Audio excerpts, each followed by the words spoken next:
Fshati italian dukej sikur pushonte në një paqe të paprekur, I rrethuar nga male që e mbronin si krahët e një nëne. Jeta ecte ngadalë, çdo ditë ishte një pasqyrë e asaj të mëparshmes, dhe mes banorëve qarkullonte një ndjenjë e lashtë familjariteti. Mes tyre, prifti, atë Lorenzo, e njihte çdo fytyrë si të ishte e një familjeje të vetme. Ai kujdesej për kishën, një ndërtesë prej gurit të lashtë, muret e së cilës strehonin histori besimi dhe sakrifice. Banorët e fshatit I besonin plotësisht, ai ishte udhërrëfyesi I tyre shpirtëror, por mbi të gjitha, një mik I devotshëm. Lorenzo, në thjeshtësinë e tij, ndihej I plotësuar nga jeta që kishte ndërtuar rreth fesë dhe shërbimit. Ishte një pasdite e zakonshme. Dielli po fshihej pas maleve, duke lënë një dritë portokalli që përqafoi fshatin si një vello e qetë. Atë Lorenzo ishte gati të mbyllte derën e kishës, kur një tingull I çuditshëm e ndali. Një ulërim e largët, e fortë dhe e frikshme, përshkoi ajrin duke çarë qetësinë e vendit. Ai ngriti vetullat duke pyetur veten nëse mos ishte thjesht imagjinat, por ulërima u përsërit, këtë herë shumë më afër. Kur e shtar dhe paksa I shqetësuar, ai doli jashtë duke vështruar sheshin bosh të fshatit. Dhe atëherë e pa. Një ujk I madh, imponues, qëndronte në hyrje të kishës, me sy që shkëlqenin me një inteligjencë të pazakontë. Pak banorë që ende ndodheshin në shesh u ndalën menjëherë, disa u tërhoqën mbrapa nga frika. Asnjë prej tyre s'kishte parë ndonjëherë një ujk kaq afër. Instinkti për të ruajtur I pushtoi të gjithë, përveç atë Lorenzos. Atë Lorenzo, ky ujk çfarë kërkon këtu? Pyeti një burr me zë të trazuar. Por prifti nuk u përgjigj. Sytë e tij ishin ngulur tek kafsha, e cila e shikonte me një intensitet që ai nuk mund ta shpjegonte. Diçka e çuditshme fshihej në atë shikim. Ishte si një thirrje, një urgjencë e heshtur. Pavarësisht frikës së natyrshme, atë Lorenzo ndjeu një lidhje të çuditshme, një lloj ftesë shpirtërore. Pastaj, pa paralajmërim, ujku u kthye dhe nisi të ecte drejt pyllit të errët që ngrihej pranë fshatit. Me një vështrim të fundit të mbret, sikur ta ftonte të vinte pas tij. Prifti hezitoi. Zemra I rrite fort. Ndjekja e një ujku në mes të natës nuk ishte as pak veprim racional, por diçka në shpirtin e tij I thoshte se nuk duhet ta shpërfillte këtë thirrje. Pas disa çastesh betejë të brendshme, ai mori një frym të thellë dhe hodhi hapin e parë drejt pyllit. Nata kishte rënë tashmë kur Lorenzo hyri në pyll, ndërsa ujku ecte përpara, duke hapur rrugë në përshtigje të errëta e dredha. Hijet e pemëve krijonin forma që lëviznin me çdo hap të tij. Drita e hënës ishte e vetmja ndihmë që e lejonte të mos humbiste ujkun nga sy. Her pas here, zhurma të degëve të këputura apo tinguj të largët kafshësh e bënin zemrën t'i shtohej frika. Sa më thellë hynte, aq më I rënd bëhej ajri, sikur një tension I padukshëm e shtrëngonte pyllin. Pse po e bëj këtë? Ku po më çon ky kafsh, mendonte me shqetësim. E dinte sa larg ishte tashmë nga fshati dhe nga siguria e kishës së tij. Pavarësisht besimit të fortë që e kishte udhëhequr çdo ditë të jetës së tij, një ndjenjë pasigurie I shtrëngoi zemrën. Ujku u ndal dhe e shikoi përsëri, syt I ndritnin në dritën e hënës. Lorenzo e ndaloi hapin, duke përpjekur të qetësonte dridhjen e trupit. Në thellësi të shpirtit të tij, ai e ndjeu se ky udhëtim kishte një qëllim më të madh se çdo gjë që mund të kuptonte. Nëse kjo është misioni im, atëherë u bëft vullneti yt, përshpëriti ai, sikur t'i fliste diçkaje më të madhe se vetja. Pas një ecjeje që ju duk si e pafund, pylli u hap papritur në një hapësirë të ndriçuar nga hëna. Ishte një lëndinë e izoluar, një vend që dukej jashtë kohës dhe botës. Atë Lorenzo ndjeu frymën t'i ngecte kur pa një sken prekse, një ujkesh e shtrirë në barin e gjatë, e plagosur rënd, ndërsa rreth saj qëndronin këlyshë të vegjël, me sy të frikësuar që ndiqnin çdo lëvizje të panjohurës. Prifti u ul ngadalë pranë saj. Plaga ishte e thellë, shkaktuar qartë nga një kurth gjuetarësh. Ujkja përpiqej të ngrihej, por trupi I dridhej nga dobësia. Atë Lorenzo e kuptoi menjëherë të vërtetën, ujku e kishte sjellë me qëllim. Ai kishte kërkuar ndihmë. Një val mëshire dhe përgjegjësie e përfshiu priftin. Për një çast, pylli I errët, rreziku dhe frika u zhdukën, kishte vetëm një jetë që duhej shpëtuar. Ai vendosi duart pranë plagës, duke ndjerë ngrohtësinë e gjakut dhe dridhjen e dëshpëruar të kafshës. Në atë moment, Lorenzo e ndjeu thellë brenda vetes se ishte pikërisht aty ku duhej të ishte. Dhe se thirrja e natës nuk kishte qenë rastësi, por një udhëzim. Ujkja e plagosur përpiqej të qëndronte e qetë, ndërsa atë Lorenzo vlerësonte gjendjen e saj. Frymëmarrja ishte rënduar dhe një vijë gjaku rrëshiste përgjatë këmbës së pasme, duke njollosur barin përreth. Këlyshët e saj e shikonin me sy të mëdhenj, plot kureshtje dhe dyshim, ndërsa ujku mashkull rrinte pak më larg, me sy të mbushur me një përzierje të çuditshme urgjence dhe besimi. Lorenzo mori frymë thellë, duke ndier peshën e përgjegjësisë që i kishte rënë mbi shpatulla. U mundua të kujtonte ato pak një uri të ndihmës së parë që kishte mësuar shumë vite më parë, dhe nisi të improvizonte me atë që kishte. Ai hoqi pallton, shiu njërin nga mëngët dhe krijoi shirita pëlhure për të ndaluar gjakderdhjen. Hajde vajz, jam këtu për të ndihmuar, përshpëriti teksa afrohej ngadalë. Ujku mashkull lëshoi një gromësim të ulët, jo kërcënuese, por paralajmëruese.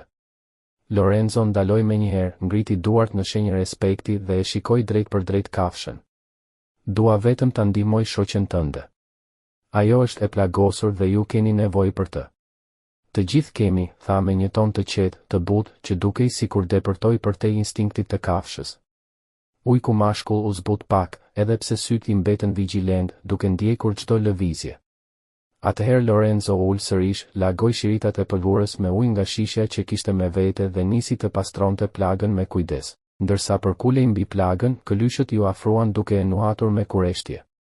Ishte një pamje e pabesueshme, një prift në mes të pyllit, i rrethuar nga një familje ujqish që për ndonjë arsye të mistershme dukeshin se i besonin. Sytë e Lorenzos u mbushën me lot, jo nga frika, por nga një dëmshuri e thellë dhe një lidhje e papritur që po ndjente me ato krijesa të egra. Ai e kuptoi se, ashtu siç kujdesej për njerëzit e fshatit, ishte dërguar aty për t'u kujdesur edhe për ta, për të mbrojtur atë që i ishte besuar. Faleminderit, që më besuat, përshpëriti me një mirënjohje që i vinte nga shpirti. Dukej sikur Zoti vet i kishte dhënë një mision të ri, një mision dëmshurie. Pasi mbaroi lidhjen e plagës së ujkes, Lorenzo u tërhoq paksa, duke i lënë hapësirë ujkut mashkull të afrohej te partnerja e tij. I shikonte ndër veprimet e tyre me një respekt të thellë, i hutuar nëse ajo që po ndodhte ishte rastësi apo diçka më e larë. Nata zbraste ftohtësinë e saj mbi pyll, dhe Lorenzo e dinte që duhej t'i mbronte ujqit derisa të ishin të sigurt. I ulur pranë tyre, në ndritën e zbeth të hënës dhe në heshtjen e thellë të pyllit, ai ndjeu se besimi e kishte çuar drejt diçkaje shumë më të madhe se vetja. Të qetë, të bashkuar në një heshtje që fliste më shumë se fjalët, prifti dhe ujqit pritën avancimin e agimit. Por para se drita të thyej, një zhurmë prishi qetësinë. Lorenzo ngriti kokën. Lehje. Zëra njerëzish. Gjuetar. Zemra i rahu fort. Ai njihte historitë, burra që endeshin në përpyll pa respekt për natyrën, pa frikë për dëmin që mund të shkaktonin. Nëse e gjenin familjen e ujqve në atë gjendje, pa mundësi të mbroheshin, do t'i vrisnin pa mëshirë. U kthye dhe pa ujkun mashkull, që tashmë kishte ngritur kokën, me sy të ndezur nga instinkti i mbrojtjes. Lorenzo u ngrit me shpejtësi, duke kërkuar me sy diçka që mund të ndihmonte. Errësira nuk i jepte shumë mundësi. Pastaj i erdhi një ide. Mori pallton e tij dhe nisi të improvizonte një lloj barele të thjeshtë. Eja, mik, i përshpëriti ujkut mashkull, që ju afrua me një besim të heshtur që e tronditi priftin. Do më duhet të më udhëheqësh drejt një vendi të sigurt. Me kujdes të madh, Lorenzo ngriti ujken e plagosur dhe e vendosi mbi barelen e improvizuar. Këlyshët u afruan të hutuar, duke qarë lehtë, dhe ai i qetësoi me zë të ulët. Zërat e gjuetarëve po afroheshin, lejet gjithnjë më të qarta. Prifti shikoi ujkun mashkull drejt e në sy, sytë e një krijese të egër që po i besonte jetën e familjes së vet, tregoi rrugën dhe unë të premtoj që do t'i mbrojmë. Ujku lëvizi kokën, si të ishte marrë vesh mes tyre një marrëveshje e shenjtë, dhe u nis në përpyll me hapa të shpejtë, duke hapur udhën drejt shpëtimit. Ujku mashkull i udhëhoqi të gjithë drejt një pjese më të dendur të pyllit. Lorenzo e ndiqte nga pas, duke mbajtur ujken e plagosur në krah, ndërsa këlyshët e frikësuar, por të vendosur, ecnin pranë tij duke ndjekur nënën. Zërat e gjuetarëve tashmë ishin shumë afër, prifti mund të dëgjonte bisedat e tyre të turbullta përmes shkurreve. Nuk mund t'i lejonte të zbulonin familjen e ujqve. Më në fund, kur pan një hapësirë mes pemëve, ujku mashkull hyri i pari dhe Lorenzo kuptoi se bëhej fjalë për një shpellë të fshehur midis shkëmbinjve, e mbuluar nga një bimësi e dendur. Ishte strehimi i përsosur për t'u fshehur. Lorenzo hyri në shpellë dhe vendosi ujken me kujdes mbi tokën e ftohtë. Këlyshët u mbështetën menjëherë pranë nënës së tyre, që lëshoi një rënkim lehtësimi dhe lodhjeje. Prifti u kthye drejt hyrjes së shpellës, duke ndier peshën e përgjegjësisë që rëndonte mbi të. Ai e dinte se duhej të mbronte familjen derisa gjuetarët të largoheshin. Jashtë, zërat dhe lejet po afroheshin. Lorenzo nisi të lutej me zë të ulët, ju lutem, Zot mos I lejoni të na shohin. Na mbroni. Hapat e rënd të gjuetarëve dhe lejet e pandërprera të qenve buçisnin gjithnjë e më pranë. Brenda shpellës, Lorenzo ndiqte me vështrim hyrjen, zemra I rrite fort, ndërsa ujqit e shikonin në heshtje, sikur e kuptonin rrezikun. Ujka e plagosur mezi lëvizte, këlyshët ishin ngjitur pas saj duke u dridhur. Pa pritur, një figurë u shfaq në hyrjen e shpellës, duke mbajtur një elektrik dore që ndriçoi muret dhe sytë e Lorenzos. Ai ngriti dorën për t'u mbrojtur nga drita. Përtej tij, dëgjoi fshfërimën e gjetheve dhe gromësimin e qenve, të paduruar për të hyrë. Kush është aty? Bërtiti një zë I ashpër që u shtoi brenda shpellës. Trupi I Lorenzos u tendos, por ai nuk u tërhoq. Mori frym thellë dhe me hapa të vendosur u drejtua drejt hyrjes, duke u vendosur mes gjuetarëve dhe ujqve. Jam atë Lorenzo. Prifti I fshatit tha me një ton të qetë, por të palëkundur. Gjuetarët të habitur ulën pak armët, por e mbanin ende kontrollin e qenve, të cilët dridheshin nga tensioni. Atë çfarë po bëni këtu, në mes të pyllit? Pyeti një nga gjuetarët me sy të ngushtë dhe dyshim të dukshëm. Jam këtu për të mbrojtur këto krijesa të Zotit, tha Lorenzo me zë të rëndë, sikur çdo fjalë peshonte. Janë të plagosura dhe të pambrojtura. Nuk kanë si të vetë mbrohen. Gjuetarët u pan mes tyre, të hutuar. Njëri prej tyre, një burr më I moshuar, doli përpara me elektrikun e ndezur, duke e drejtuar në fytyrën e Lorenzos. Janë ujq, atë. Kafshë të rrezikshme. Kanë sulmuar kopet tona, madje edhe fëmijët tanë. Pse duhet t'i kursejmë? Tha ai me një ton që fshihej mes frikës dhe arsyes. Lorenzo e dinte se nuk do të ishte e lehtë t'i binte. Por nuk kishte rrugë tjetër. Ai u afrua me kujdes, duke mbajtur një ton të qetë e të sinqertë. E di që ju kanë frikë. E di që ju kanë shkaktuar dhimbje. Por këta ujq nuk kërcënojnë askën. Ata nuk kanë zgjedhje tjetër. Janë vetëm duke u përpjekur të mbijetojnë. Ashtu si ne. Ai tregoi me dorë brenda shpellës. Ujka është e plagosur. Ka rënë në një kurth. Ajo ka nevojë për ndihmë, jo për më shumë dhimbje. Heshtja ra mes tyre. Gjuetarët lëvizën në vend, të pasigurt. Dritat e elektrikëve dridheshin mbi muret e shpellës. Lideri I grupit I hodhi një vështrim priftit, pastaj burrave të tjerë, sikur po luftonte mes dëmshurisë dhe frikës së rrënjosur. Ata e kuptojnë çfarë po thoni. Por pylli ka rregullat e tij. Ata gjuajnë ne gjithashtu. Nuk mund t'i lëm thjesht të lirë, sepse na kanë sjell shumë probleme. Fjalët tingëllonin të ashpra, por bindja në to po dobësoi. Duke e parë hapësirën e vogël që ju dha, Lorenzo bëri një hap para, duke ju afruar gjuetarit që fliste. Këta ujq si ne janë krijesa të Zotit. Kanë të drejtën të jetojnë. Të kujdesen për familjen e tyre, të gëzojnë dashurinë e njëri tjetrit. Zëri I tij u bë I butë, I ngrohtë, por I mbushur me forcë të brendshme. E njëjta mëshirë që kemi për fëmijët tanë duhet ta kemi edhe për krijesat që ai ka vendosur në këtë botë. Ai uli kokën në shenjë për ulësie. Ju lutem në emër të mëshirës lërini në paqe. Përsëri ra heshtja. E rëndë. E shtrënguar. Vetëm frymëmarrja e qenve dhe pikat e ujit që binin nga tavani e prishnin qetësinë. Një nga gjuetarët më të rinj, me fytyrë më të butë dhe sy më të pastër, uli pushkën. Pastaj u drejtua te lideri I grupit, ndoshta. Ai ka të drejtë, tha me zë të ulët, pothuajse të turpshëm. Ata nuk po na sulmojnë. Vetëm po mbrojnë familjen e tyre. Lideri u kthye nga Lorenzo, pastaj drejt hyrjes së shpellës, duke parë siluetën e ujkes së plagosur dhe këlyshët e saj të mbledhur pranë. Diçka në fytyrën e tij u zbut. Hezitoi. Frymëzoi rënd. Tensioni I trupit I ul. E kuptoi.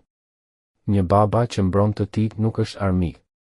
Duke ndier presionin e shikimeve të burrave të tjerë, udhëheqësi I gjuetarëve pshertiu thellë, sikur të luftonte një betejë të brendshme të dhimbshme. Pastaj, me një lëvizje të ngadaltë e të dorëzuar, uli armën dhe I dha një shenjë miratimi atë Lorenzos. Shumë mirë, atë.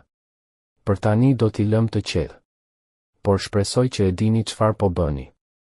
Ai hodhi një vështrim të fundit drejt ujqve të fshehur në errësirën e shpellës. Lorenzo tunte kokën me lehtësim, sytë e mbushur me mirënjohje. Faleminderit. Premtoj se do kujdesem për ta derisa të jenë të sigurt për t'u kthyer më vete. Me këtë, gjuetarët u larguan, duke marrë me vete qenë dhe dritat që ndriçonin shtigjet e pyllit. Prifti qëndroi pak kohë në hyrje të shpellës, duke dëgjuar hapat që largoheshin derisa pylli u kthye sërish në heshtje absolute. Brenda shpellës, ujku mashkull u afrua pranë tij, me sy që shprenin një falënderim të qetë e të thellë. Zemra e Lorenzos, ende duke rrahur fort, u mbush me një paqe të butë, atë natë, mëshira kishte fituar. Kur rrezet e para të diellit depërtuan midis pemëve, fshati tashmë ishte në zhurmë. Gjuetarët ishin kthyer dhe u tregonin banorëve për takimin e pazakont me atë Lorenzon dhe familjen e ujqve. Lajmi se prifti kishte mbrojtur ujq të plagosur u përhap shpejt, duke shkaktuar reagime të përziera, habi, frikë dhe shqetësim, sepse fshatarët gjithmonë besonin se ujqit ishin një kërcënim i madh. Ndërkohë, Lorenzo dhe ujqit ende qëndronin në shpellë. Ai e kuptoi se ujka e plagosur kishte nevojë për një vend të sigurt për t'u shëruar, dhe nuk mund të mbeteshin atje për shumë gjallë. I vendosur, Lorenzo nisi rrugën drejt fshatit, duke udhëhequr familjen e ujqve me ngadalë, ujku mashkull përpara, e këlyshët duke e rrethuar nënën ende të dobët. Kur arritën pranë fshatit, banorët u mblodhen në hyrje, duke parë me mosbesim dhe frikë.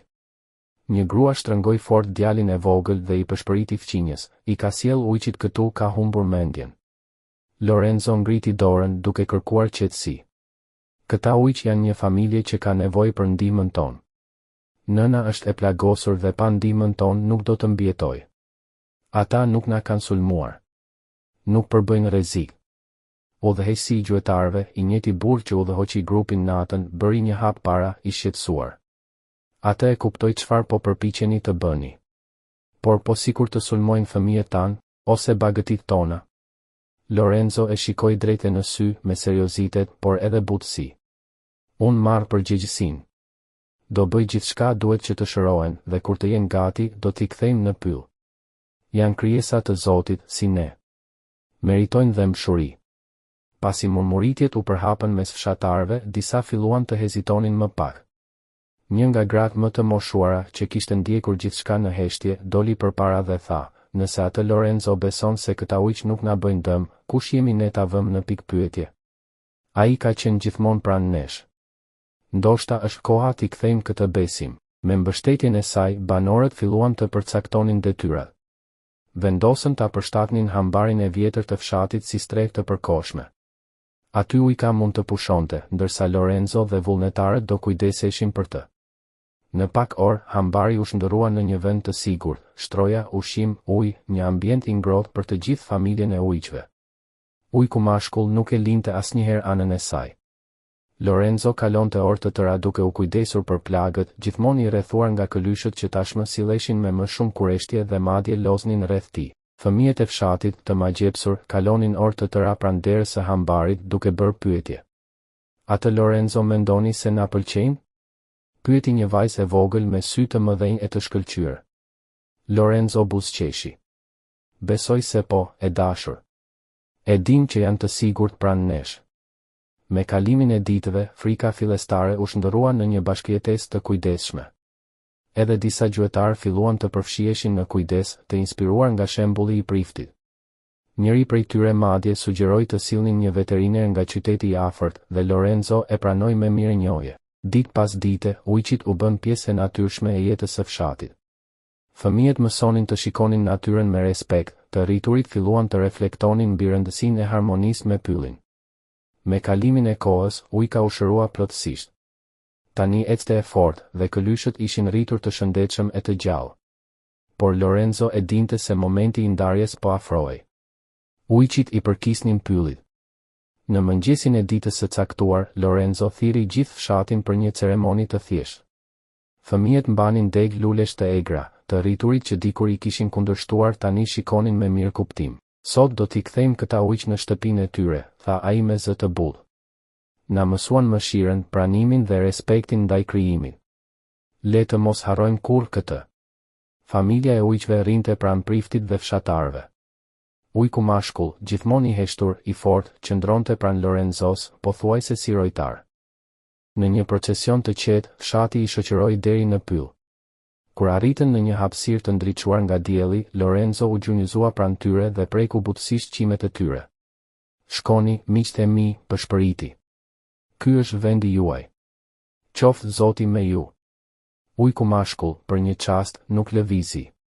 E shikoi Lorenzon me një intensitet prekës, pastaj u afrua dhe preku me feçkën e tij ballin e priftit, një gjest që Lorenzo nuk do ta harronte kurrë. Kur i hapi syt, familja e ujqve tashmë po humbiste mes hijet e pyllit. Fshatarët qëndruan në heshtje, shumë prej tyre me sy të mbushur me lodh. Ndjenin humbje por edhe mirënjohje. Fshati nuk do të ishte më i njëjtë. Atë Lorenzo ngriti syt drejt qiellit dhe ndjeu një paqe të thellë. Ishte më shumë se një lamtumir, ishte një rigjallërim i fesë së tij dhe i lidhjes me botën që duhej mbrojtur. Pastaj, me hapa të qetë, u kthyen drejt fshatit duke mbajtur me vete një mësim që nuk do ta harronin kurrë.